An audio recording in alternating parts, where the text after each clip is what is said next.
the last one a year ago. That's crazy. Totally crazy. I don't want to think about that too hard. PTSD. Yeah. Okay. Great. All right. I'm going to let folks in.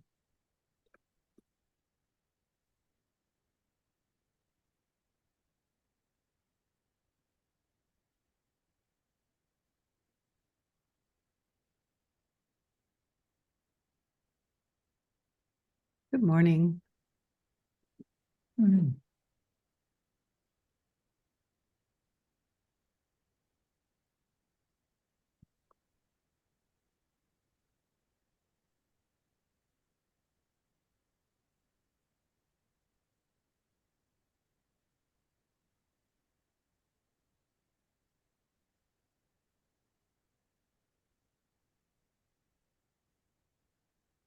everyone.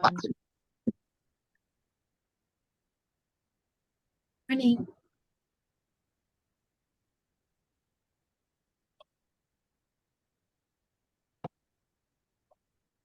Welcome, everybody. While I give folks a moment to join us, would you mind dropping your name and organization into the chat? That'd be great.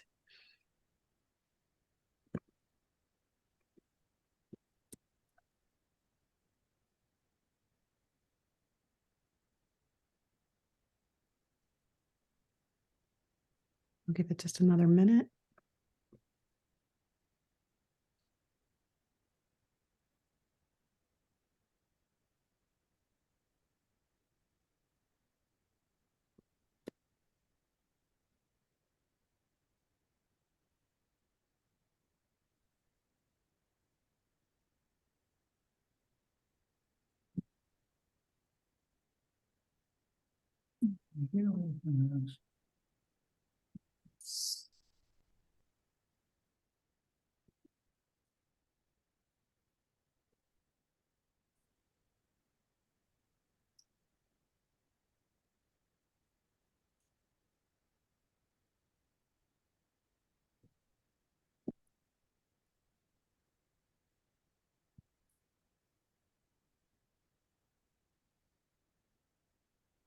Okay, it looks like folks have joined us who are here for now. I'll keep monitoring and let folks in as they join us in the future. Sounds good. Thanks, Laura. Sorry, I'm just trying to get my screen sharing together, but welcome everyone. It's good to see you all. It's been Radhika that I realized since May, since we last gathered. I would say this is a group that gets pretty busy in the summertime, and I'm sure we're still in a busy season. I don't think busy seasons ever actually end, but it's definitely a little bit of a calmer one than I was experiencing in like June, July, and I hope for the same for the rest of you also. But we have a couple things to share out today, a couple updates, and then we're going to try and create some time for working groups to really talk about some of the energy areas, some of the projects coming up, and some of the places where we could use help. Radhika and I love helping to lead this group, but we definitely couldn't do all of this work by ourselves. So we're looking for some folks to join in some actions as well. Yes, Laura just dropped in the chat the running notes or the running minutes, so feel free to add notes to that as well, and we'll go from there. But welcome everyone. I finally got this to work. Yay!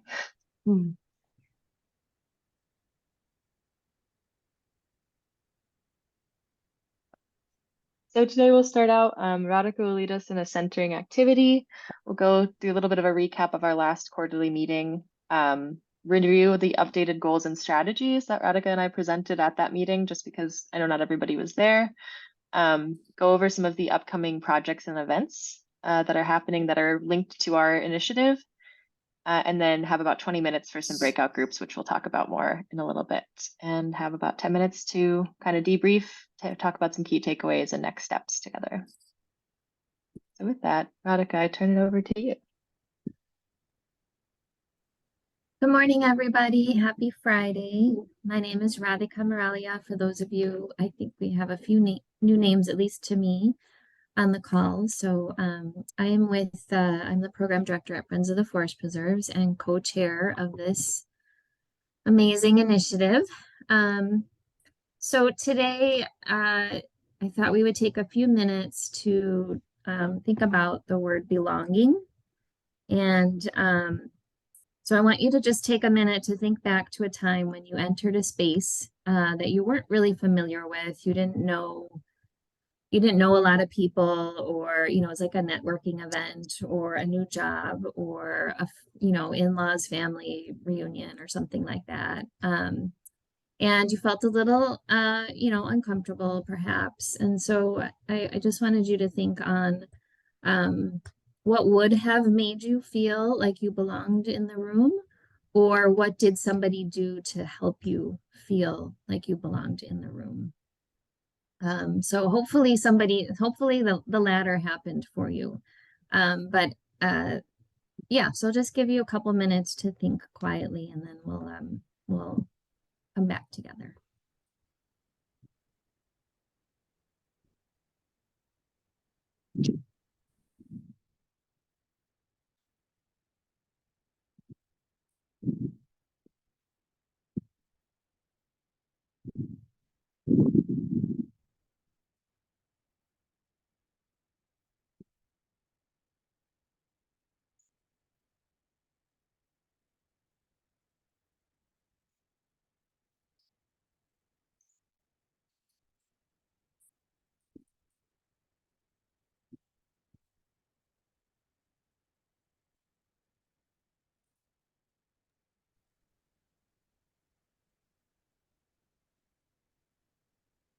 Okay, I forgot to mention to take a couple of deep breaths. I'm sure it's been a long week for everybody. Lots going on in the world.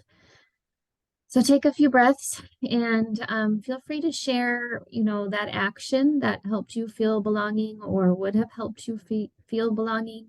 Share that in the chat, or we have a couple of minutes we can have some people share out if they would like to.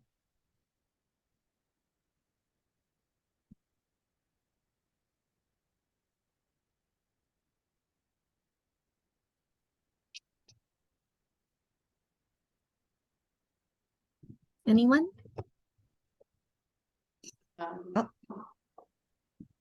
I could share quickly. So yeah, I feel like networking events, they're always so weird and awkward.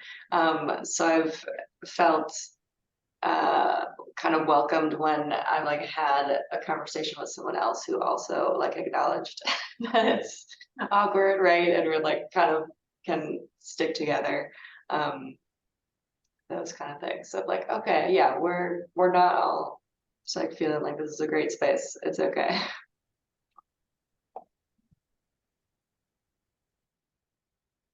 Yeah, it's that whole like everybody's feeling the same way, but nobody wants to really show it. Yeah. Anyone else like to share? These types of actions are really they're helpful for all of us to think about when we're in a space or we're hosting a new space for people, or hosting a space for new people. What are the things that we can do to help foster belonging? This is also a good thing to keep in mind as we get to our conversation later about our emerging professionals supports, because this is one of those things that's really scary when you're at your first few networking events.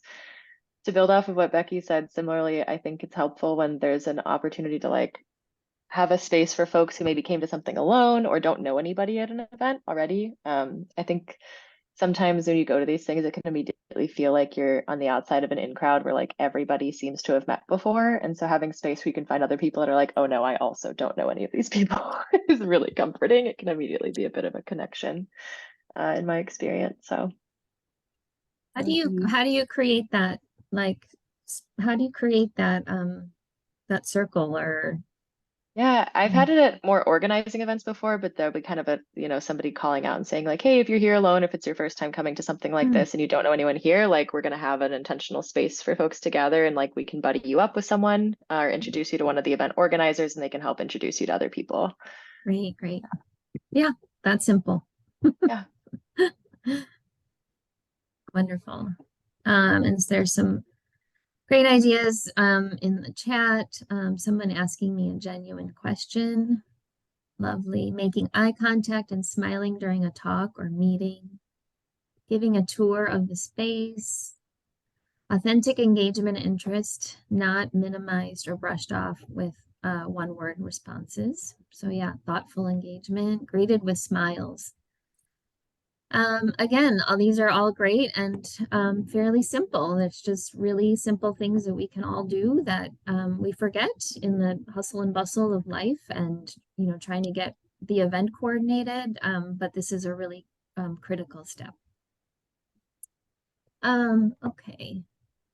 So moving on, just a quick, I feel like our recap is kind of going to be done as we move forward with today's meeting. But last meeting, we did a presentation of our renewed goals and strategies. So we wanted to make just kind of tweak our original focus and make it more actionable. And we're going to go through those again today. And then last meeting, we broke out into working group discussions. And those will be the same groups that we present on today and break up into today to help us move along in those working groups. They are working groups. So we'd just like to give time and space for people to think about these objectives again and plan some next steps. So those working groups were building collective strategy for accessibility, inclusion, and community engagement, integrating the JEDI roadmap across CWA initiatives and partnerships, and supporting inclusivity of emerging professionals. So perhaps your first job will be to come up with a shorter name for the working group or an acronym of some sort. Would be great. I think anyone want to add anything, or Danny, do you want to add anything from last meeting? It was so long ago for me. Yeah, I'll just say I was leading the breakout room around collective strategy, and my initial intention was that our working group would start to think about how we could like create a resource hub and do all these things. But honestly, those of us in it just needed space to kind of debrief on frustrations that we were having within the realm of trying to integrate inclusive, accessible, you know, anti-racist programs within our organizations. And something that came forward was that being a need, like of a supportive space for practitioners to have to come together and be like, oh, I'm facing these roadblocks. Like, how has somebody else overcome them? Like, how have you pushed back on this in your organization? Or even like not to like solve it, but just to be like, this is so heavy and I'm really struggling and could use like people who understand that frustration to support. Like maybe it's just a happy hour and we all get together and are like, ah. I know many other folks in this field that I've met with that are like, can we just get coffee and like, you're like, no offense, just kind of bitch for like an hour because this is so much. And I think there's a lot of value in that, in having that kind of collective support and space. So that's something I want to open up in the discussion group again today of how we can have supportive spaces for our practitioners and folks within the field to come together and express frustrations and also vision paths forward together. I think obviously, I think I should also say, like, originally when we presented these, I had phrased it as sharing best practices, but after that conversation, I was like, that's not quite what we're trying to do. We really are trying to look at how we can collaborate and build a collective strategy around these issues together so that it's not just one person against their organization potentially, or like a group of people within an organization pushing, but it's a collective of us across the field pushing together to create a systemic change and a cultural change. So yeah. Ted, what's up?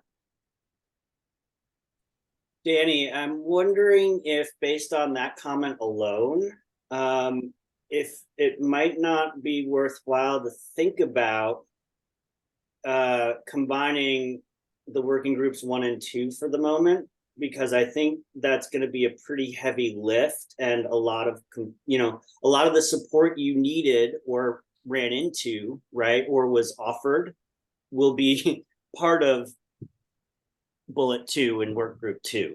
I don't know, just a thought. Yeah, I think there's based on potential my in that. experience, right? Yeah. That's all. I'm also thinking too, the wording of the second group may not fully fit the description, in that like our intention with it was kind of the group that helps organize like quarterly cafes and the ways that we're presenting out kind of what our initiative is working on to the rest of the alliance. And also folks, I know there's many folks, Ted obviously you're one of them, who go to multiple GVI meetings and can like keep us updated on what's happening with other groups, kind of like having a liaison almost between us and others, was kind of the goal of that second group, but that is still connected with the idea of a collective strategy too. So there's totally room for that. I'd be open to that discussion today. Terry.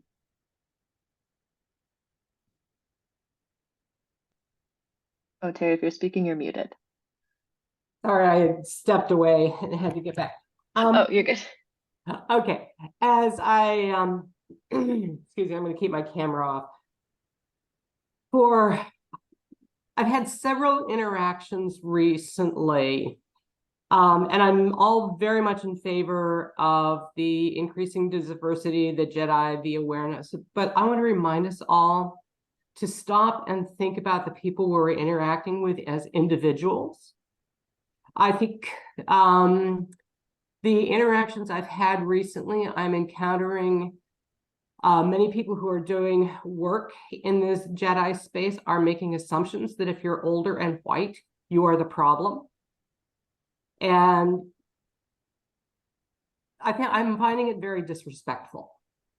And I really think we need to take time in this space to think about the assumptions we're making about the people that we're working with, and not recreate the problems of the past.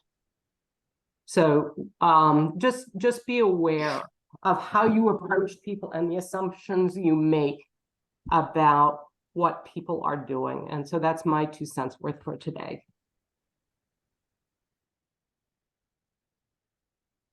Yeah, I can hear that, Terry. That makes sense.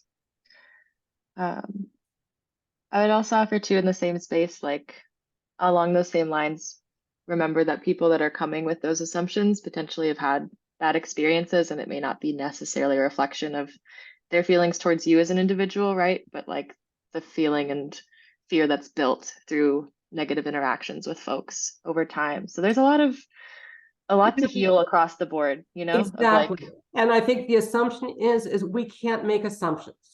Yeah. I think a good best practice is to assume best intentions. We talk about that a lot in this space, is assume that people are coming with good intentions and that anything that's said that is harmful wasn't said intentionally, and that can be worked forward, you know, that conflict can be resolved and it's not an immediate, you know, end point, if that makes sense. That needs to be continually Mm-hmm. approved. And like I said, we need to do it in a self-reflective way. And it's been, you know, I'm just angry about some behaviors that I've seen. So Yeah, I can totally understand that. And I think something that might be helpful too is maybe having a bit of meeting norms or agreements that we open this series with, or these quarterly meetings and sessions with, of that, just that, you know, like the idea of we come to this space knowing that not everybody is perfect, that people will make mistakes, but also we because we are coming to this space, assume that people are coming well intentioned.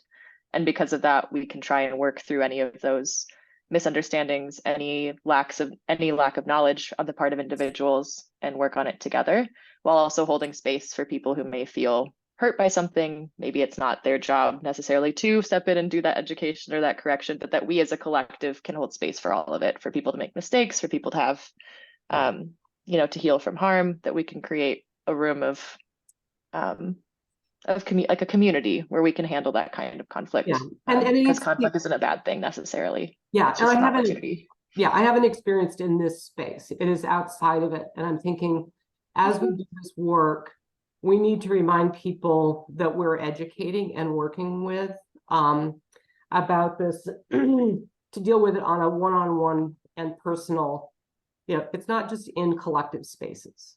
You know, it's part of the whole education process, is to take time to get to know people as individuals. Yeah, definitely. And I think we can start by creating those spaces here too. Yeah. Any other thoughts before we kind of dive into that, the overview of these goals and strategies again?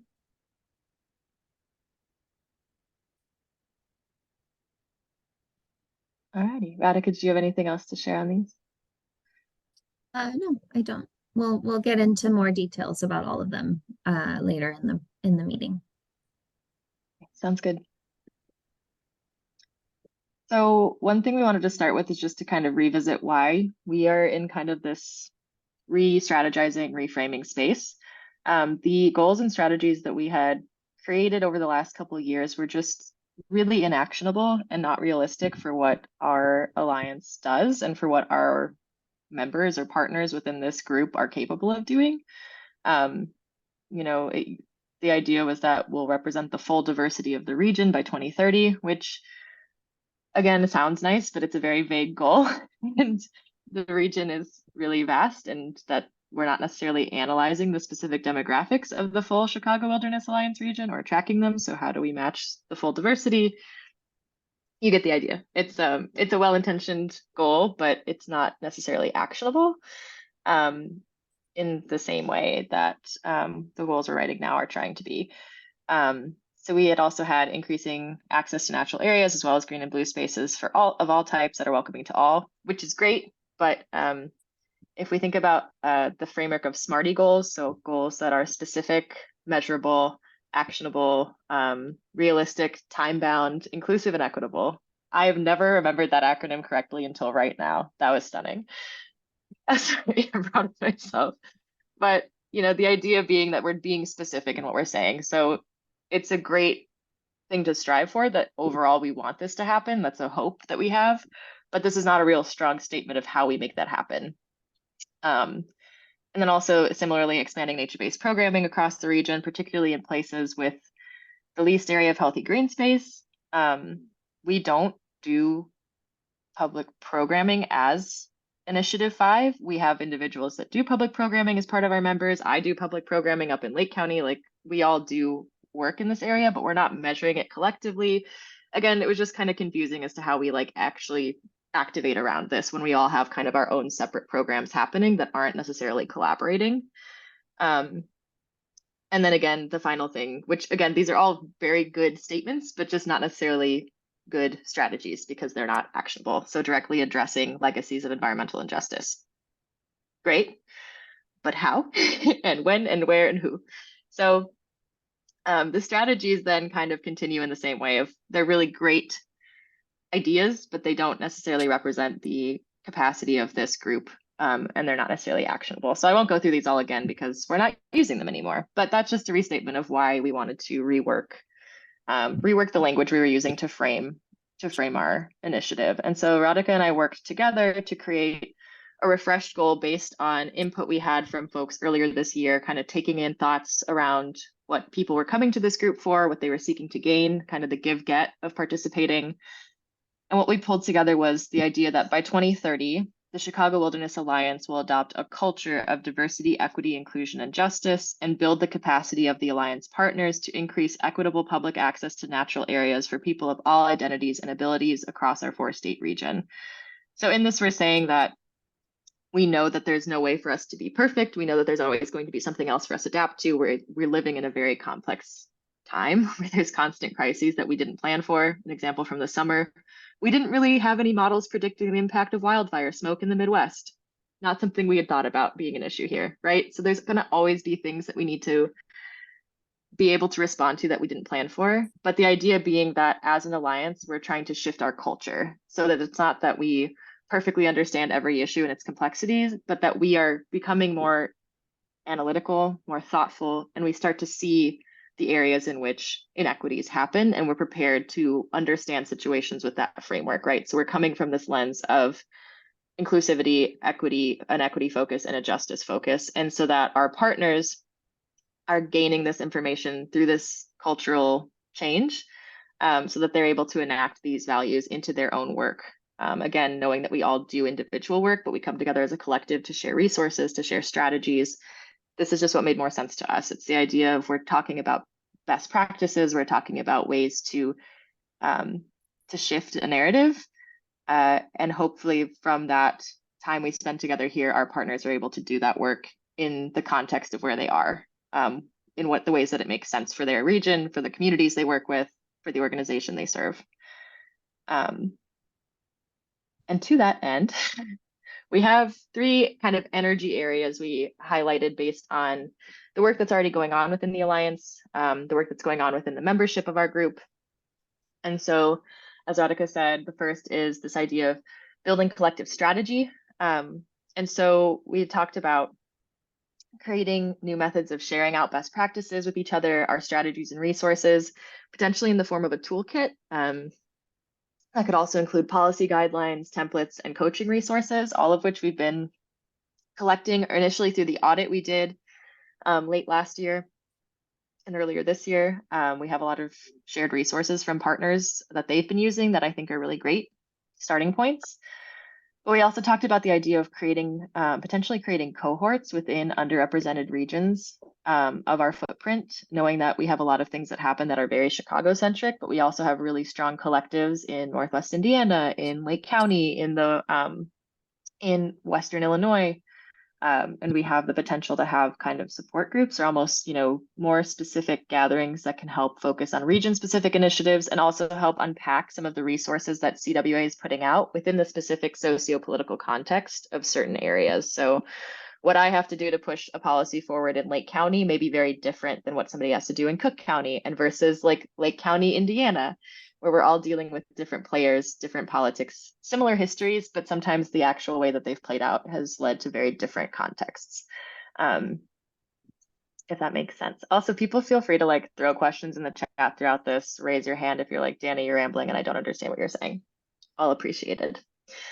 And the final piece we added there is there are folks who are interested in the integration of different methods of data and tech as a way of increasing engagement and also the potential for continued surveying and updating of using the hub as a way to update kind of progress, a kind of before and after of the audit process potentially. The second group was integrating the roadmap across initiatives and partnerships. This would be the group that's really planning and helping to plan and host our quarterly cafes. Every Green Vision initiative is supposed to plan quarterly cafe series or contribute to quarterly cafe presentations. So helping to put together presentations once a quarter that can share out some of these values, right, to help push that culture change. So showing examples from member organizations, maybe highlighting projects that they've been doing that have been increasing equitable access to nature, really looking towards highlighting community-driven solutions, especially. And then also for folks within this working group to help serve as representatives at other GVI meetings. As I said, I know many people already attend multiple. So if you're one of those people, this might be kind of the sweet spot for you to help us identify these opportunities for cross-initiative collaboration, to help kind of be the one that connects the dots, so to speak, because we can't always be in the same rooms. But for folks who have that more capacity to be in multiple groups, this is a really great area for you to help out in. And then finally, supporting the inclusivity of emerging professionals. This is a series that's been taking off this year, which is really great. We had a program earlier in the summer where we talked with young professionals about different aspects of the field. We had a panel presentation and breakout rooms. And honestly, the breakout group I had was like slightly heartbreaking, but also like a really energizing moment because I expected young people to be asking me about working in the nonprofit sector, but what I was hearing is a lot of frustration about, lack of clarity around salaries for jobs, lack of opportunities that aren't full-time or that are full-time, lack of opportunities that are reliable, so many seasonal positions without guaranteed re-entry next season. And so it was energizing to me in that I think there was a lot of really good feedback from young people who are really passionate, bright, the people we want to be taking up the mantle of this work, but they're having trouble getting into these positions. And so this group is really focusing on supporting the entry and success of both young professionals and also folks who are transitioning into this field from other areas. So through a combination of hosting workshops, coaching sessions, support groups, as well as finding a way to take the feedback I'm talking about and use it to create new standards for equitable hiring practices that we can share out with our members, and creating kind of a bit of guidelines around inclusive ways to support emerging professionals and junior employees within environmental organizations.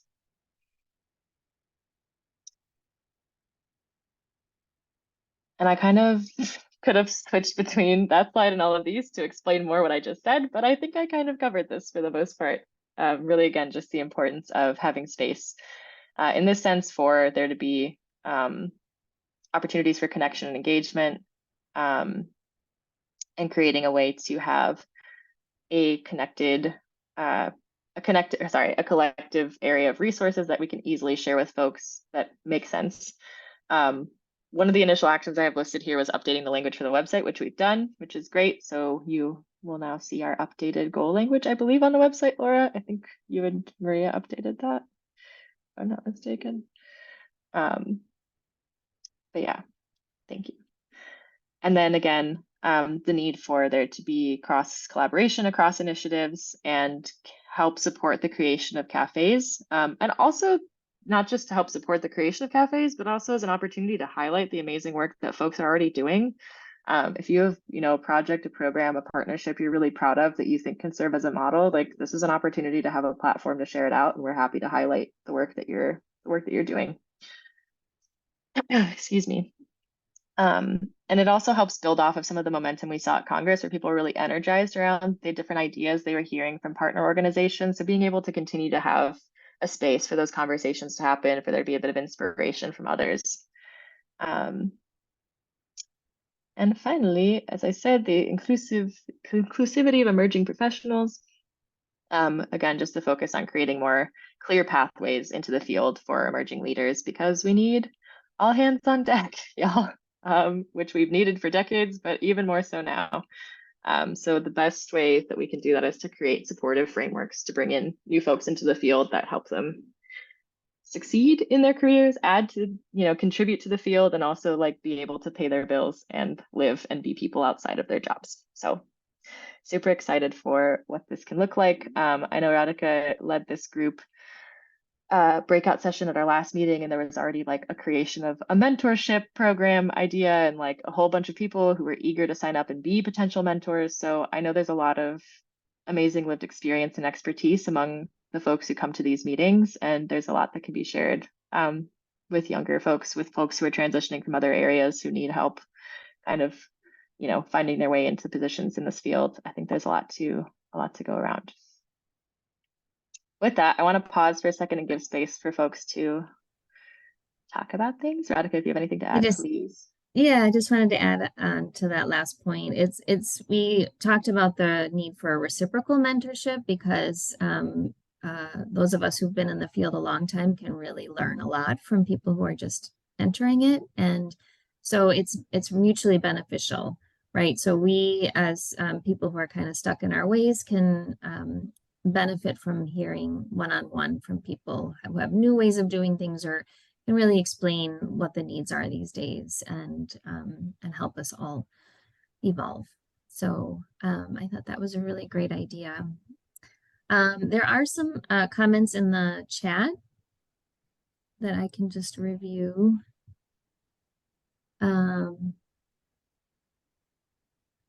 So Terry, whoever invited the new person or a mentor needs to take responsibility to introduce the person, engage with them. Oh, I think that was from the initial activity. Yeah, so thank you. Yes, making sure you're looking out for people. Ted offered, could these be visions, missions for the team? I think you were referring to the old goals, and yeah, because they're more aspirational. I think that they are, good foundation statements, and then these goals support those. Yeah, we've talked about keeping that language somewhere as kind of a reference of the visioning of the group, of like what we want to see. But in terms of the actual goals and strategies, having these more actionable areas, so we can say like, okay, well, what are you actually doing? And it's like, oh, we're organizing around these 3 points. Yeah, for sure.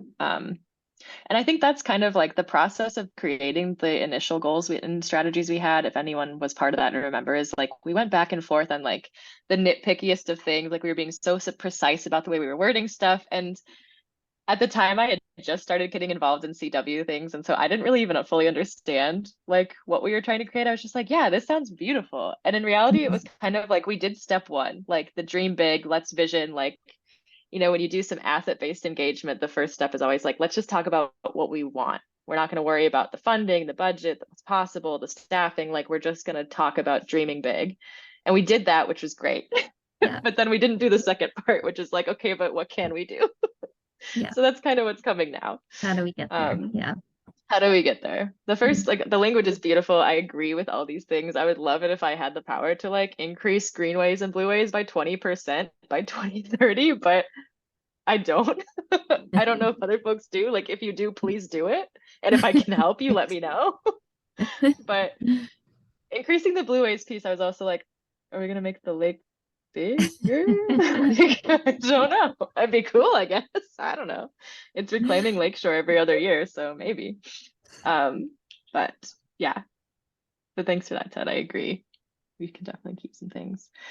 Terry also mentioned having an in with the Wilder Foundation about creating an assessment hub to facilitate the kind of data and tech coordination piece of the first goal, which would be great. Bill, are you raising your hand? Yeah, Terry, I would really encourage you to integrate that into the CWA hub rather than a second hub. That would be maybe tricky. I think if the more we can integrate everything into the CWA hub, we've even talked, we had that webinar with the Crocus group to sort of encourage, some way to integrate things so that we don't all have to look in a whole lot of different places. Because even if you have your own hub, there could be a link to it on the CWA hub, at least as a way for people to find it. Anyway, just thinking that there's a lot of good stuff and a lot of times we don't know what's out there. Yeah. I mean, part of the issue was this came up out of the Walder Resilience. And so it was a function of all of the awardees talking about how to share information. And it's still just at an LOI phase. So we have no idea whether they're even going to request a proposal. And that would be a really great idea to add into the proposal and to kind of shift the focus a little bit. So good idea. Thanks. Thanks for that, Bill. I appreciate it.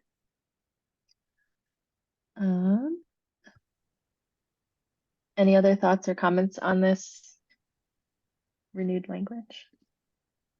Ted had a note about a missing component that threads through all of these goals: succession and promotion of authentic, inclusive, and passionate talent for all, and especially those that may be excluded for systemic reasons. How does this land? Was that specific to the inclusivity for emerging professionals, Ted, or through all of the three? Through all of them is sort of a common connection point. Yeah. I think it kind of gets back to the point of like the goal, right? Like it's about a cultural shift, and maybe we can expand that language a little bit, or like have kind of a almost like a summary after the presentation of the strategies of like to tie it back to that goal, to your point, like that clarifies like these action areas are serving this purpose of, promoting this authentic, inclusive space and creating a kind of a shift. We're in a transitional time in the field, and also again, an all hands on deck time. So it's kind of like hard to see those two at the same juncture. But yeah, I think that could be great. And there's also room, like Radhika and I worked on this because it needed to be worked on, but that's not to say that the language can't be workshopped, that other folks can't make like edit suggestions. We're not trying to like overhaul it without community input. So we're very open to ideas on phrasing. Expanding even like, the goal statement can be expanded or explained further too, like broken down, because at the end of the day, all of it ends up being jargon and to somebody who's not familiar with this work. So if anybody wants to, as part of any of these working groups too, I think it could be a bit of a goal to clarify language as needed. Ted, are you also thinking about the lack of leadership, like people of color in leadership positions, for example? Absolutely. So like not only caring for the people who are just entering the field, but how do we ensure that people are, yes. Yes. So Yeah. Radhika, Very good point.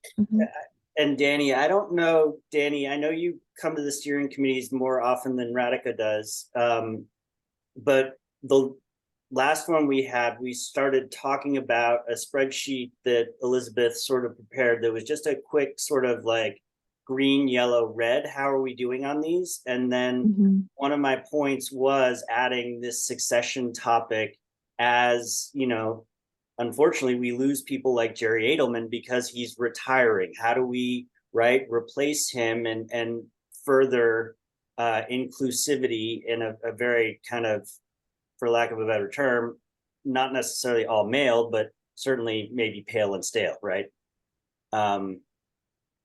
Forum. So Stale and stale. absolutely. I like that, Ted. It's true. Absolutely, that's a thought of mine. Yeah, and I think too, part of the idea of like holding space for practitioners was also specifically creating space for BIPOC leaders in the field to have room to debrief on things. I think it's hard. I mean, y'all have seen me for the last like year or so now leading Jedi conversations and being part of these groups, but like I also am like I'm an Arab American. I identify as a person of color. Like it's exhausting sometimes. Like I've gotten a lot of comments on doing it with so much joy and people appreciating the way I come to these spaces, but I'm only able to do that because afterwards I can debrief with people and be like, "Oh, this was really frustrating," or like this thing was really heavy and I had to like talk someone through it and I have a great therapist, but like not everybody has access to those resources or supports. And so the idea of how can we as an alliance create space for that and create those affinity spaces, with the ultimate goal of like hopefully we don't need affinity spaces forever and we are having that cultural shift that makes the entirety of the alliance a place where people feel like they can process and debrief with anyone. But we know that realistically that's not where we're at right now. That's not where anywhere is at right now. But it's something to strive towards. So I think that could be an interesting thing to consider too. How we look into that. I have two quick thoughts. I won't be long, but Take it. one of those affinity spaces could be for those of you who, are white and, want to be allies or, and want to talk amongst other allies who are in leadership positions. And so I think that's a really valuable space as well. Getting back to Terry's point from earlier, everybody here is committed to the work, and we all need spaces to be able to be open and honest with others who are in the same situation. And I will say I recently participated in a Women of Color leadership cohort through Cultivate, which is supported by various foundations. Walder is one of them. And so if you're an organization that has received funding from one of these funders, then you are eligible to apply for this Women of Color leadership group. And I will tell you that it was just life-changing for me to be in a room full of other women of color leaders. They weren't only environmental, I was the only environmental organization representative. It was, just social change across the board. And it's a very different space. I'll just tell you that it's a very different space to be in a room full of 20 women of color than other spaces. So I don't know, I think it was a really, really wonderful model. They also offer free coaching. And when you're part of the cohort and then as an alumni. I will tell you the one-on-one coaching from a professional and a woman of color has been life-changing for me in my development as a professional and a person of color in this world, in this field. So another idea to kind of emulate that or support that in some fashion. Absolutely. Maybe even talking with folks from Cultivate and seeing if there's a way we can integrate in the same way that we created the Eco-Inclusive series or partnered with Eco-Inclusive on our new Jedi series. That would, like something specific for environmental professionals of color could be really cool. Yeah, Ted. absolutely. Well, I was just going to ask if that's a potential model for us to explore and look into, because I think that would be wonderful. Yeah, I think it could be really powerful. And I mean, it is very powerful. And so like, how can we replicate it in our field specifically and through Chicago Wilderness? It's going to, spoiler alert, it's going to take money. You're right. But at the same time, could there be a train the trainer sort of model and effort, right? Now that you've gone through this, it's going to take money. And there needs to be commitment to that. But, maybe there are other ways to sort of think about this and socializing this idea and supporting it. Yeah, absolutely. So you mentioned it takes money and it will. I wonder, Ted, CWA, you guys have been developing these grant opportunities, for environmental things, but maybe we could look for grant opportunities for this type of a program as well, to, include that in the search that you and Elise are doing. I don't know, it's, one possibility. Because I mean, it is a volunteer organization, so the only way to get money is through funding or in-kind contribution, such as we have for some of CAPN and stuff. So I don't want to hijack the conversation here, but we did just advance to a second round. And Laura, might there be some flexibility now that we've advanced to include some of this discussion in our thinking?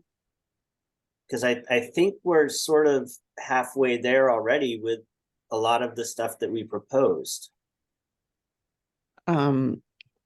Not having any idea on what the costs associated with this would be, Sure. I would be completely open to learning more and exploring that. If it's not this grant, I would say that this is something that is completely fundable, even in the nature of what Radhika mentioned. You said that that Walder Foundation was the one who assembled this cohort, correct? Is that who you said? It's a cohort of foundations. So like Wood Foundation, Crossroads Foundation, a bunch of more community driven, but Walder was one of them, which was how I was eligible. You have to be in order to be eligible, you have to have received a funding from that foundation. So I mean, we could even like shop this around with environmental foundations and see if they would like to create something similar. But I can see if somebody from Cultivate would help advise it.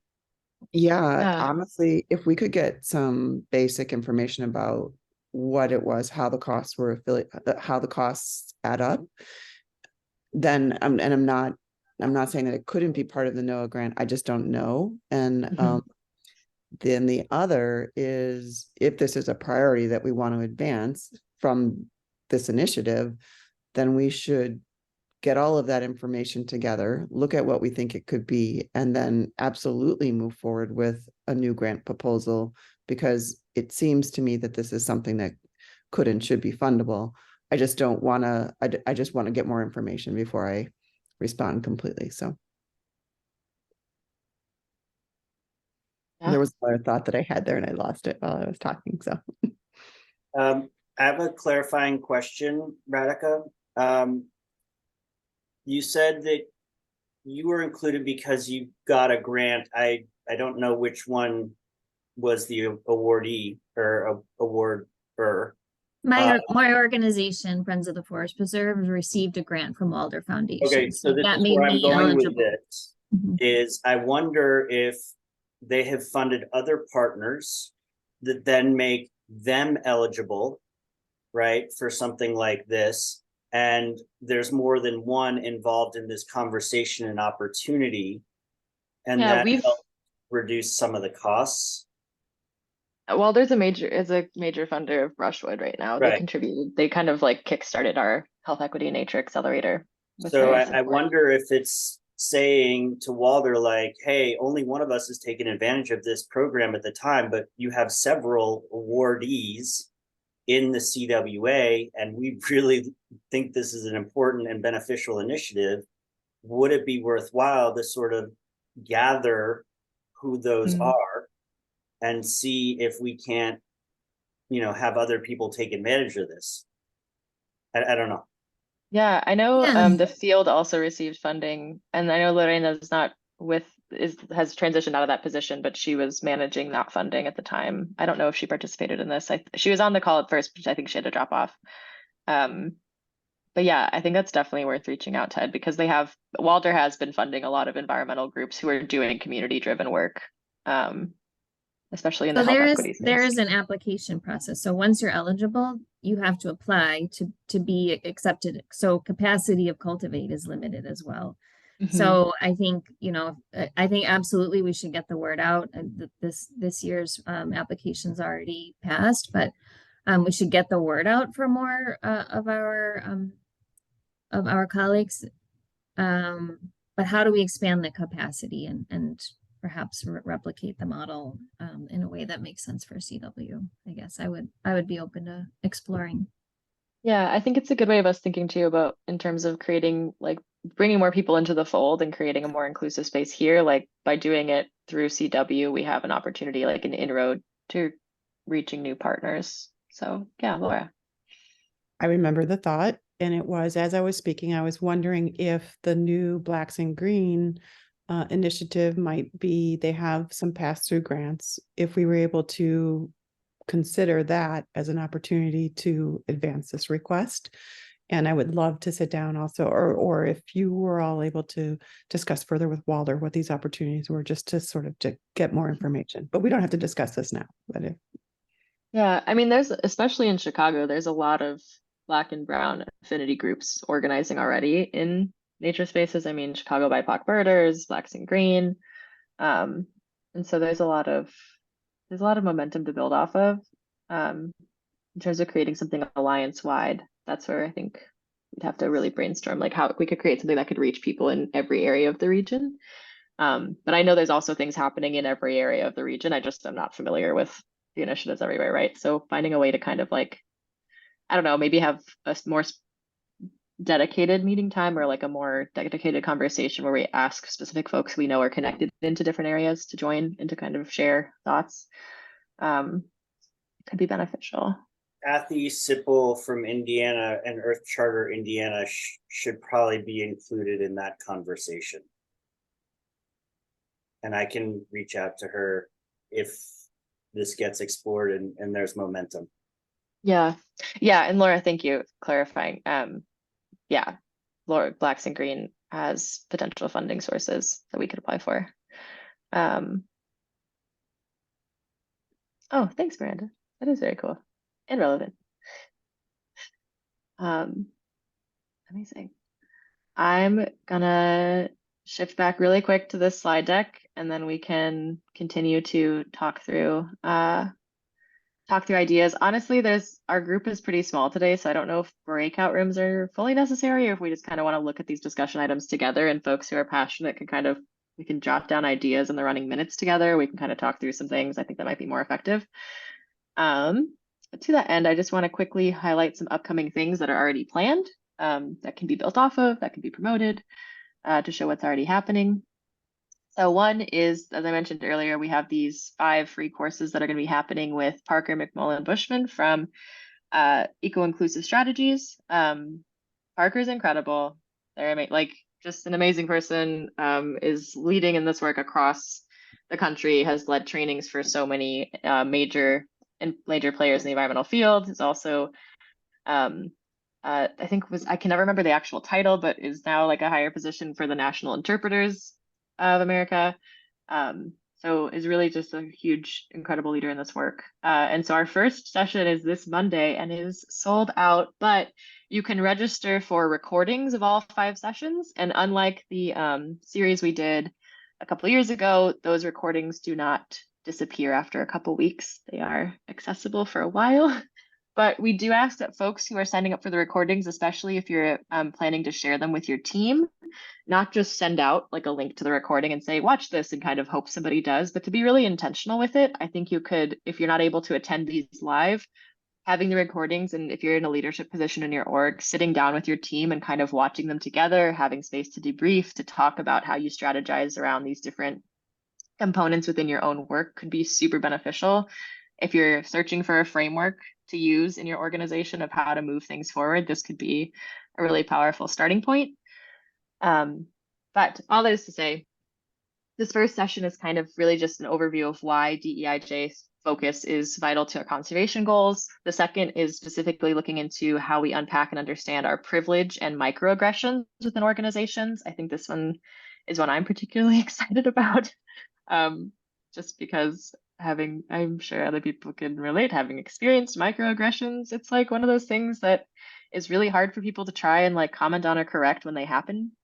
But for folks to educate themselves and prevent them from committing microaggressions in the first place would be really great and transformative, I think, for a lot of spaces in this field. So that one's happening December 1st. Visioning for effective allyship, to the point earlier around having a space specifically for white allies. This is a really great session to attend if you are in the process in your journey as an ally and want to learn how you can be a more effective ally, this is a great session to attend live, I would say, to be able to participate in that conversation. But again, the recordings are always available. The fourth session is the organization review lens. So really thinking about how we assess and analyze the DEIJ structure or lack thereof within our organizations. And then finally, a session on inclusive leadership, building culturally competent organizations and effectively leading diverse teams. I'm also particularly excited about that one personally. That'll be happening in March of next year. So really building out into the winter months, this really great series with an incredible facilitator. So we're super excited. Laura's put this in the chat already, but again, you can register for the live virtual classes or sign up for the recorded classes anytime. The second thing I want to share is there's an upcoming cafe on workforce development consultations, so focusing on the UN Decade on Ecosystem Restoration. This is happening Thursday, November 9th from 12 to 2. This is a great one too, kind of building off of the emerging professionals lens. So this cafe will be focusing kind of the needs and gaps in the workforce to better support our goals in restoration and stewardship. They'll be sharing information about the youth task force and the Youth Restoration Challenge and how, you know, we're activating young professionals in the field around this. And I'm sorry, Laura, I forgot to put on the side, who's leading this cafe again? Sarah Voska from Blue Stem, but she is part of the UN Decade on Ecosystem Task Force. And so they are really interested in hearing from both the emerging professionals themselves on the challenges, but also from the organizations, agencies, and companies themselves. And I think it's a really great opportunity to get that information from the Chicago region bundled up into a more global proposal. It could be exciting. So absolutely. Can you please put that in the chat, that link, so we can distribute it? Because I know like 5 people that I need to send that to right away. Yes, I really do. Let me find it here in the chat. Thank you. Yes. Thanks, Ted. And thank you, really, Laura. thank you. Please do everyone share this one out. I think it's a great opportunity to have our voices heard. Yes. And there's a lot of things that are happening in Chicago that are good and fully replicable, and likewise things that we can learn about happening elsewhere that we could replicate here. So, or in the Wilderness Alliance region, I should say. Sorry to be Chicago centric. I have to always correct myself. I don't even work in Chicago. I work in Lake County. So I don't know why that happens. Amazing. And then I want to plug also, there's we're starting to have meetings once a month for the planning the next Wilderness Congress, Chicago Wilderness Congress, which will be in the fall of 2024.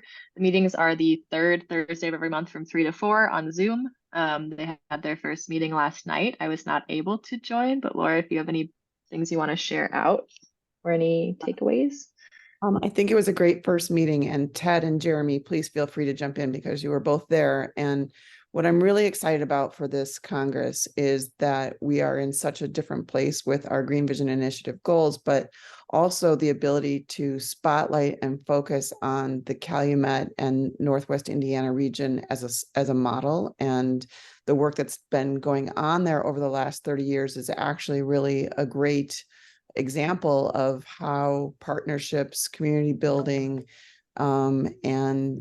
and real work on the ground has led to their successes. And so being able to host it, we're exploring Purdue University Northwest sometime in the fall of 2024. And it's a real opportunity to come together. I think based on the feedback from the conversations, we will have more networking opportunities. We will have more real workshop and roll up your sleeves and just talk about some of these ideas that we're talking about here today in a deeper, more meaningful way in person. And would really welcome folks who would be interested in learning more and helping shape and guide those discussions. We're just getting started now. So I would really, really welcome, even if you can give only a couple of weeks or a month or two on some of these big thinking aspects of it, it would be really helpful. So reach out to me afterwards and I'll send an invitation to get you involved. Ted, Jeremy, anything I left off?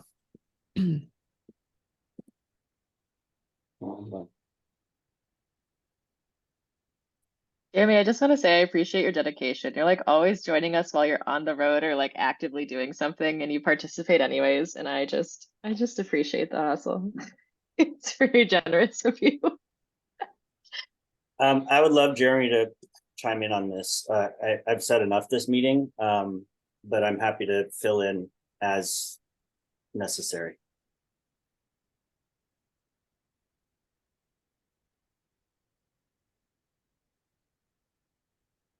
No worries. All right. Laura, did you have a question? Sorry, Laura just raised her hand. Yes, Oh, go I ahead. did. Laura. Oh, I no. didn't need to. Other Laura, Laura Dirks. Sorry, Oh, good, Laura good, D, good. not Laura R. Okay. Good morning, everyone.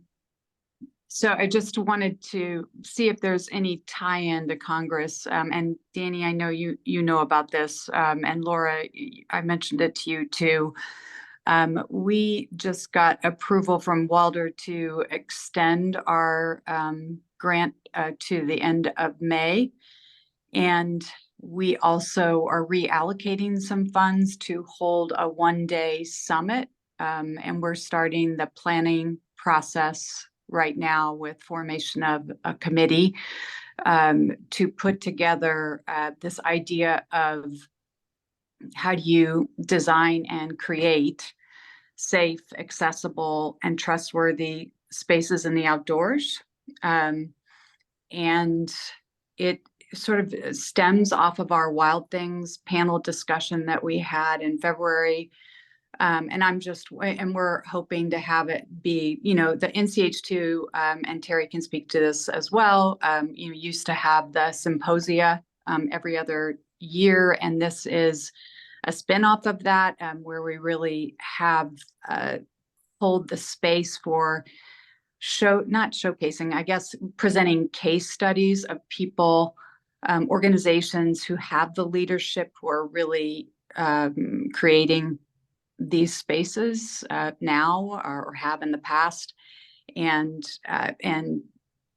we want to make it so that people walk away with this is how we can really start to make this happen in an organization that maybe hasn't gotten there yet or can deepen their work. And so anyway, I just want to put that out there that if there is an opportunity to link the two, because we're hoping to do this mid to late spring, so it's a very tight time frame, and potentially continue the conversation or deepen it in the fall with Congress. I don't know if there's a way to shape it that way, but I just put that out there as an idea. That's really interesting, Laura. And I wonder, have you picked a region? Are you specific to any area? Because if what I'm thinking about, and Ted, feel free to jump in here, we've talked about the partnerships that the Calumet Collaborative and the Calumet Summit have been working with. They're an amazing case study in all of what you just mentioned, and definitely are sort of the work that we would like to be able to spotlight and feature in Congress. And I don't know if there's a way that this could help shape and inform it, but it's something we could explore for sure. So we have these seed grantees who just now really starting to plan their projects based on, the small grants that and so they're mostly all Chicago based and all in communities of color, North Lawndale, Pilsen, Back of the Yards. And we were thinking about, it's total in rough formation. We're just having our first kickoff meeting in a week. And also we connected with this professor, Latrina Lee, who is also helping with the Diffusing Disasters Heat Watch project. But she is a professor of human design, and they did a project as a student. She did a project for the forest preserves, which there is a report out about how do you make spaces welcoming to BIPOC communities. And I think they did it maybe a year and a half ago, 2 years. So they have a report out. And the forest preserves did take some of those, the sort of human design qualitative feedback into consideration in terms of creating safe access to spaces. So anyway, I just mentioned that all as background, and she's going to help us with our planning group. But I think we were thinking it more organizationally focused. But again, it's complete. We're hoping the planning group will really help put ideas on the table to make it intersectional, and also, get people even more so pointed in the right direction. Let's continue to talk if there's an opportunity as we move forward. And if you want to, just sort of even come to the next meeting for Congress and sort of listen and think about that, that would be helpful. Oh, sure. Yeah. Just let me know when it is offline. That's great. And obviously, this group, if I know you all are, have a full dance card, but if you have you want to give any ideas to us or whatever, please feel free to shoot me an email. So Laura D, the conversation yesterday basically revolved around location. And we're not quite there yet, which I think is good, because that does give opportunity for further discussion. I think the furthest we got in our thinking along this line yesterday was about the inclusivity component, and how do we do that in a way that doesn't leave people out of important conversations, right? And yet includes some of the goal initiative work, right? And so the early sort of spitballing that came out of yesterday was, boy, maybe we have a couple groups team up, like climate in this group, since it's very much related, or climate and ag in this group, or climate, water, and ag. Who knows what the combinations are, and there could be multiple. But that's as far as we've gotten, to Laura's wish that we do have a goal team spotlight. And that's why all the goal team leads, or the initiative team leads, were requested to make time for this planning process, if that helps. And since you elevated this, it's in my brain, it's in, at least two of the goal team initiative leads, right? Yeah, so absolutely. Thank you for that. Thanks, everyone. Sorry, I just stopped sharing because I realized it was weird to look at a screen while we're all talking to each other, that like a slide that wasn't helpful or adding anything to that conversation. So I always feel weird looking at a slide deck when people are talking. Cool. I am going to push us into this kind of discussion section now, just because I do have a couple points I'd like people to get people's thoughts around. Again, because we're a small group, I don't know that breakout rooms are necessary, but oh, I forgot one other thing I want to share on before that. Mario Longoni and I have been talking about this. We realized since 2019, 2020, 2021, something in there. It's been a couple of years. It's kind of crazy. But we've been talking about putting together a workshop series on the issue of green gentrification. For folks that aren't familiar, green gentrification is when urban greening efforts contribute to or exacerbate the gentrification process in an underrepresented or overburdened community. The idea that well-intentioned, you put a park in a neighborhood without really doing the community work behind it, and it ends up jacking up rent prices, property costs, and now the people that you supposedly built the park for can't afford to live there anymore, right? That would be a basic example. More specifically, we've seen this with things like the High Line in New York, which was kind of taking over a decommissioned rail line and turning it into an elevated walkway and park, which is a really cool concept, but in an already gentrified area, without having community input, it kind of turned into a tourist attraction, and none of the actual residents of the area ended up being the main users. And I believe the man who designed it ended up saying it was like one of the stains on his career, because he was really disappointed with the way that project ultimately impacted the community. This is something I did a literature review on in my undergrad. There's a researcher out of Loyola, Dr. Tanya Schuessler, who has done work on the idea of green gentrification and means of preventing it. So Mario and I, and she's also presented, I know, to the Field Museum. You may have seen her present at other opportunities. I think she presented at CWA's virtual Congress a couple years ago. But we wanted to put together a bit of a workshop series where we could talk really specifically around how we as organizations within this field can look at how we may or may not be contributing to this issue, could collaborate more effectively with groups that are working on just housing or climate refugees. You know, we're in a time where we're already facing a massive housing crisis for people that have been here for decades, and now we're having a constant influx of displaced people and refugees that are being fueled by climate-driven collapses in other countries that, to be honest, our country is often partially responsible for. And as we're continuing to see that influx of folks, we need to have the space to house people, to take people in, to make sure that there's enough for everyone. And I think there's some really, really cool examples happening across the country of ways in which land agencies, environmental groups, housing advocates, and human rights orgs are working together instead of kind of competing for funding, working collaboratively to create shared spaces. So basically the goal of this series is to explore this issue, understand the driving mechanisms of gentrification and displacement, the role that our work has historically played in them, and potential solutions that are being enacted in other regions and how we could start accelerating those collaborations and solutions here. Phil. Yeah, so I think that sounds really good. And I think it's also important to engage some of the organizations in the Chicago area that are sort of trying to address that, you know, Blacks and Green intentionally buying up places and using them that way, Amani Village. So there are definitely some examples in the Chicago region of, you know, how if people used it. Obviously, you can only, with limited resources, you can only buy so much land.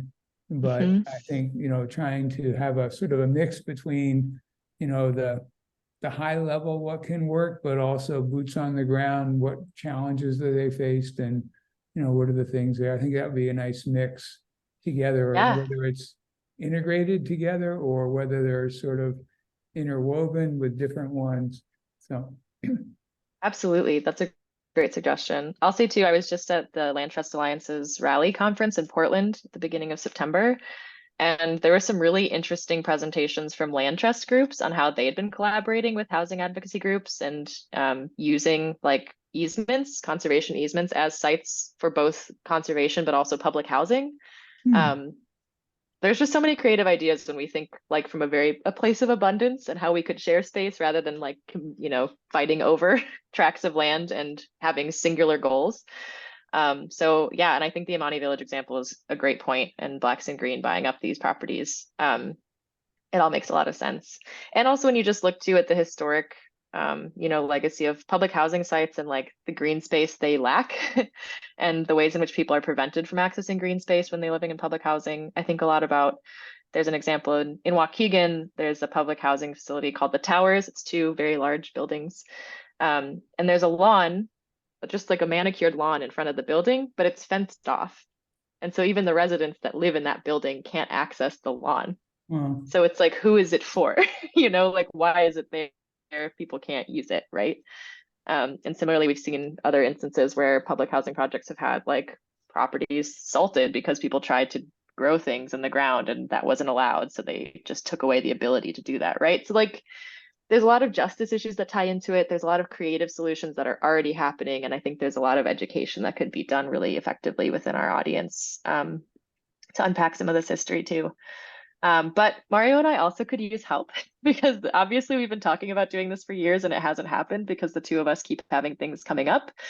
So we would love to create a bit of a planning committee to help with this, this concept, to help kind of put together an idea. Our goal was to try and have a first session sometime in January of next year, kind of to kick off the year, and have presentations from folks like Dr. Schuessler potentially who have done research in this area, from experts in community-based land practices, and have some place to facilitate discussion with folks about, you know, ideas within their organization, partnerships they'd like to learn to build, and kind of go from there. So if you're interested, please let me know and I will loop you into Mario and I's schemes.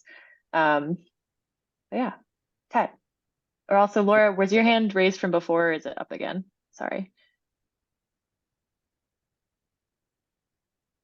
Okay, Ted.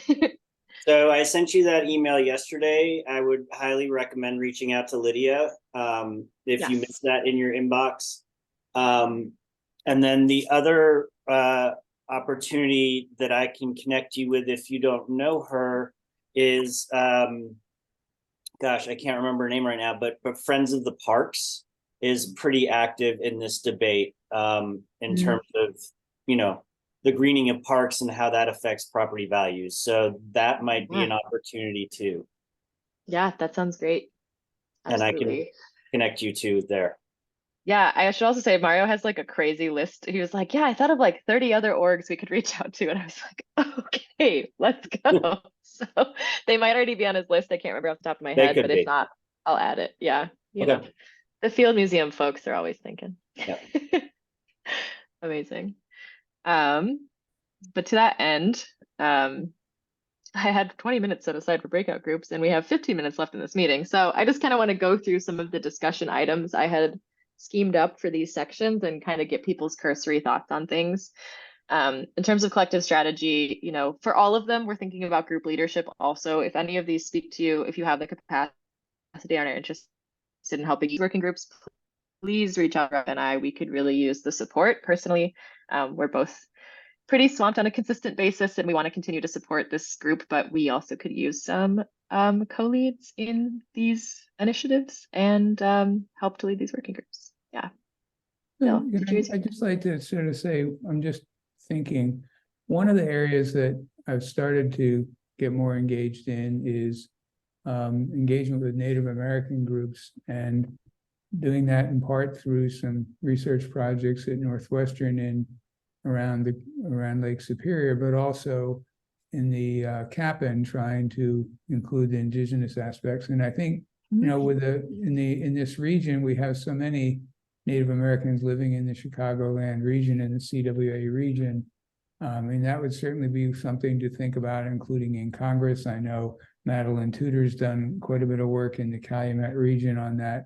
But I mean, I'd be happy to at least start with that. And I know TNC is interested. Our new, well, I guess she has a new title, but her new title is Director of Indigenous Right Relations. So this is Bree Fraley at TNC rather than Director of Native American Land, whatever. So it's North American Indigenous, right? That was her decision. Likely she'll be visiting the Chicago area in March. There's a really great resource that's available to anybody that we might want to shop out on CWA called Indian Country 101, which talks about working with, you know, understanding the backdrop of this. It's a, if you really do it right, it takes you at least 20 hours to go through it, I think, but it's a really great program. And she may be leading something we're talking with CWA about this. I don't know. Actually, Bill, yeah. So Bill, I wanted to chime in, and Danny and Raquel and others from the Jedi Workshop working group, we did discuss, and I will be meeting to find out more information about maybe extending after our eco-inclusive series, launching an Indian Country 101 or Indigenous focused series. But we are going to be meeting to learn more.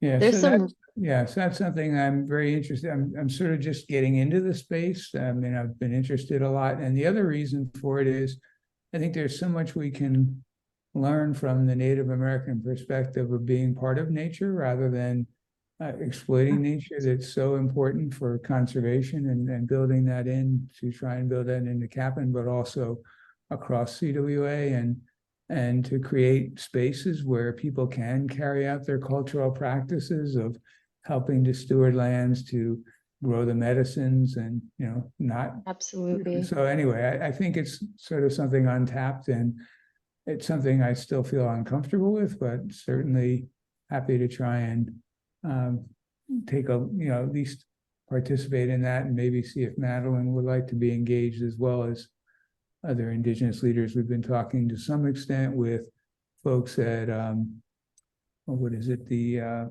Trickster Cultural Center and that as well. So anyway, just something to throw out there that I hadn't heard much about in the region. And sort of like, I guess, Ted, what you said when the discussion that we had at the last board meeting with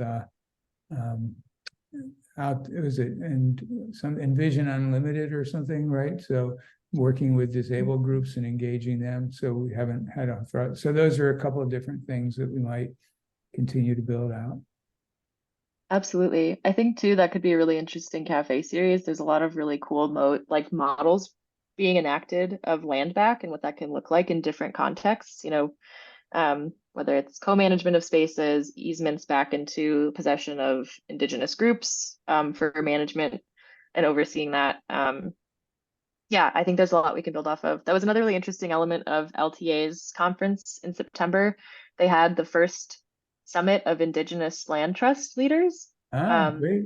And there were some really cool conversations happening out of there. There was also some very harsh educational moments that had to happen because folks were saying, somebody during their presentation said something offensive about Indigenous land management, and they had to issue a conference-wide apology over email. So lots of opportunities for learning, but that's also to say, I think someone maybe like Forrest King Cortez, who works for LTA, used to be Chicago-based, could be a great person for us to connect with on maybe connecting with some leaders to talk about land back as a concept.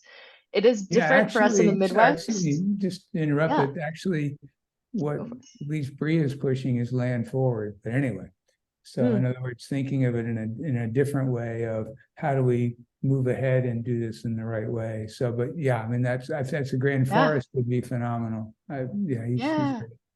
Absolutely. And it's interesting too to think about it. I think there needs to be some really specific conversations for our region, because this process will look different for us than it does out west, where there's stronger government recognized nation leadership in tribal nations, whereas in the Midwest, because of the way we displaced and dispossessed people of land and pushed people out, there's not the same hubs of leadership that's recognized in the same way, if that makes sense. We don't have Indigenous lands in the same sense that you'd see in California or the Pacific Northwest or even in the East Coast. So what it looks like here requires a lot more intentional conversation, connection, promoting Indigenous leadership. People have been really scattered in our region. We have a huge presence of Indigenous people, though. Absolutely. But we also have a lot of leadership from Wisconsin and Michigan, even though it's not in the CWA region per se. Both have quite a number of Native American tribes and reservations. So absolutely. That's a great point, though. And I know, too, we were talking with folks at Surrett Nature Center last year who are working with a local local Indigenous leaders to start to use some of their land as a site for growing manumin, wild rice, because the tribe was not allowed to harvest on their own tribal lands by the government. So complicated relationships of colonialism and imperialism being repeated, but creative solutions of we have land that we own that's not the government's purview, so you could just do it here, right? These ways that land back can look very different. And it's just about being creative in our collaborations and being intentional of righting these injustices, right? So yeah. But Bill, if you we can scheme on that more too, but I think the idea of putting together some kind of cafe or series, maybe building off of the conversations we have, Laura, with I'm sorry, I forgot her name already. My brain is Swiss cheese today. After Parker. Yeah. And then moving forward with the Indian 101, Indian Country 101 conversation. Indian Country 101. Sure. Yeah, absolutely. I'm happy to help with that. Yep. Awesome. So that sounds like a great next step forward for this working group. Yeah, or honestly, even for the second group, and kind of thinking about this as a cafe idea too. I guess these are kind of really related, huh, Ted? These two. There's a lot of overlap between them, and one series could be counted under multiple goals, I think. Which is nice. Yeah. I think maybe it's thinking about it too, the collective strategy is us talking through and thinking about things, and then we have a group that works on enacting those strategies through these cafes and public facing pieces. So, hand in hand. Yes. Part A, part B. There you go. I have a hard stop at 11, so oh my gosh, thank you, Radhika. Yes. I thought maybe we should dive into next steps. Yes. What do you think? Yeah. That sounds great. I do want to highlight really quick, just because I feel like we covered these first two groups somewhat sufficiently with our conversation today. I'll just plug again, any interest in the Green Gentrification Planning Committee, please reach out to Mario and I. And if you know other folks that we should connect with, you can send their names our way too. But I do want to just highlight the mentorship program kind of outline that was started earlier this year at the last meeting. And if folks are interested in connecting with that, sorry, let me be able to open this outside of the slide deck. We just kind of started having a sign up. And Radhika, if you want to speak to this more too, I know we have only a couple minutes, but just wanted to show y'all, like, just taking in lists of folks who are down to be leaders in this mentorship pilot series. We had a lot of folks. I think this was started by the Field Museum and Jacob shared this. So I think this is just something that he offered, to use as a way to start the CW program. I'm not sure if it's off the ground yet or not. So I can check in with him to see. I don't think he's on this meeting today. I think I can check in with him to see like what are the next steps for that.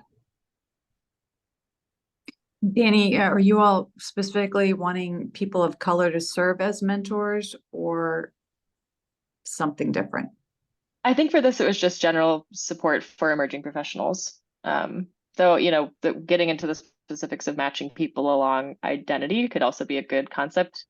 I think something that was effective, I keep bringing up the Land Trust Alliance's conference, but I was really pleasantly surprised by a lot of their practices. They had a youth cohort and they paired their mentees and mentors based on interest areas, but also identity in some sense, so they could have a supportive mentor that matched identity. So I had two queer emerging professionals that were in my group who were excited to connect with a queer leader in the environmental field, which was really, really sweet for me. Also, I was I don't really have anything to give you guys because you're already crushing it, but it's really cool just to talk to you. So there's really cool models like that were easy to do. It just was a matter of asking people if that was something that was important to them, being matched with a mentor that matched a certain identity and then prioritizing that in the process. So I think it's super doable. So to offer, to what it's worth, whatever fields I should just let you all know, or I should put myself on the grid, or? Yeah, go ahead and put yourself on the grid and I'll follow up with Jacob to see if it's, to talk about next steps with that. Unless Laura, you would like to do that and help, facilitate the whole program. That would be great. We're really looking for help here, everyone. Do you want me just to reach out to Jacob directly or? Sure. Yeah, I can do that. And just kind of see where the program is and how we can get it going again as a group. Yeah.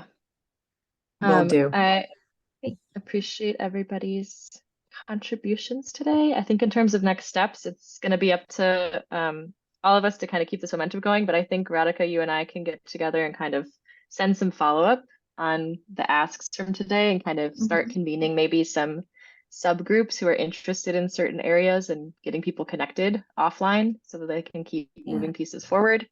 I forgot to make a slide about this, but Radhika and I were talking about the next quarterly meeting. And I think the date that worked best of us, I wrote it down somewhere, was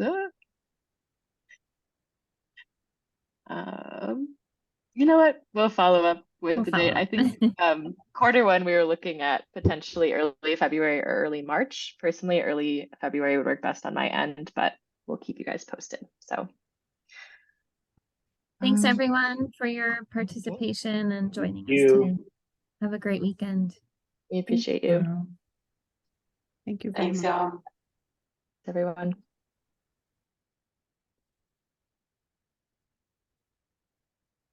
Thank you so much. Just let me know the date and I will repeat and send out the quarterly and get it on the calendar, all that. Yeah, Thanks. I think February 9th was the day we were looking at. But okay, that should work. No pressure. You can take a look at that. But if you also do want to really talk about that funding opportunity for the the leadership cohort, I think we should probably act quickly on that. I do think it's a really great opportunity. We are Mhm. going to be trying to recalibrate the NOAA grant, but I also Okay. think there might be some really great other opportunities too. So Yeah, could- Radhika and I need to meet and kind of debrief and strategize a little bit. So I'll ask her if she can reach out and get a sense of cost or like things that were associated with the Cultivate group, and we can kind of go from there. I'm also wondering too if just like a mentorship match might be an initial start of like having people sign up as mentors and being able to, like I said, like match emerging professionals with folks that have some shared lived experience of theirs. But yeah, it could look like a lot of things depending on what's available to us and what, we have the capacity for to start. Totally. So. And as always, and I'm going to say this again and again and again, what I want to really do is any of these ideas that are requiring extra like work, I want to build it into proposals, because what we don't do a good job of is building in that the work is the work, and the workshops and those things that go along with that are supportable, and we all don't need to take on more, but we need to create a structure that somehow builds in some of that. I'm saying that because I learned from that Growing Chicago Habitat that had that, they basically had funding to plan meetings that were planning meetings to get people together to do exactly what this all is. And they had funding for it. And we all just keep Imagine that. And let's keep that in our mind as we think about ways to do this next step. So Very good reminder, Laura. I agree. Yeah. Well, have a great weekend. yeah, you And too. I'll talk to you soon. Yeah.